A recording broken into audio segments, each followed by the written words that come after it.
থানা, যেখানে মানুষ নিরাপত্তা খোঁজে, মানুষের আস্থা ও ভরসার জায়গা। কোনো দুর্ঘটনা হোক বা নিখোঁজ খবর, সবার আগে মানুষ থানার শরণাপন্ন হয়। তবে জনসাধারণের নিরাপত্তা নিশ্চিত করা সেই থানা যদি নিজেই হানার শিকার হয়, তাহলে প্রশ্ন উঠতেই পারে, আমরা কতটা নিরাপদ? সম্প্রতি রাজধানীর ভাটারা থানায় ঘটেছিল ঠিক এমনই এক চাঞ্চল্যকর ঘটনা। আর সেই ঘটনার সূত্র ধরেই ফাঁস হয়েছে শিশুদের দিয়ে পরিচালিত এক দুর্ধর্ষ আন্তঃজেলা মোটরসাইকেল চোর চক্র।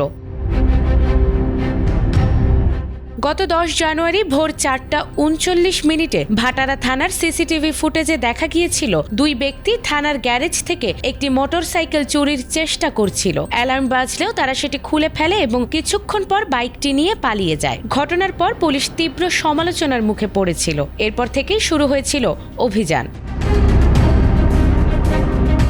1,500-এরও বেশি সিসিটিভি ফুটেজ বিশ্লেষণ করে ব্রাহ্মণবাড়িয়ার বাঞ্ছারামপুর থেকে 9 দিনের অভিযানে উদ্ধার করা হয়েছে চুরি হওয়া মোটরসাইকেলটি। এ ঘটনায় 4 জনকে গ্রেফতার করেছে পুলিশ। আর সেখান থেকেই বেরিয়ে আসে মোটরসাইকেল চোর চক্র, যা পরিচালনা করা হতো শিশুদের দিয়ে।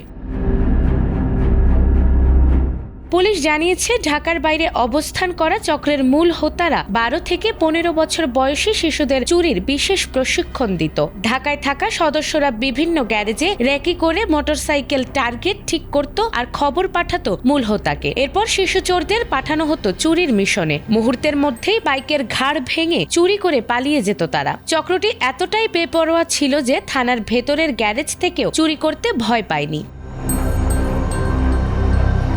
ভাটারা থানার ওসি ইমাউল হক জানিয়েছেন, গ্রেফতারকৃতরা একটি আন্তঃজেলা চোর চক্রের সদস্য। চুরির ঘটনায় জড়িত 2 জনই শিশু। চক্রের মূল হোতা রহমতুল্লাহ ও ইব্রাহিম। তারা চুরি করা মোটরসাইকেলের রং, ইঞ্জিন, চেসিস ও নম্বর প্লেট পরিবর্তন করে সীমান্ত এলাকায় বিক্রি করত। চক্রের অন্য সদস্যদের গ্রেফতার ও আরও চুরি হওয়া মোটরসাইকেল উদ্ধারে অভিযান অব্যাহত রয়েছে বলে জানিয়েছে পুলিশ।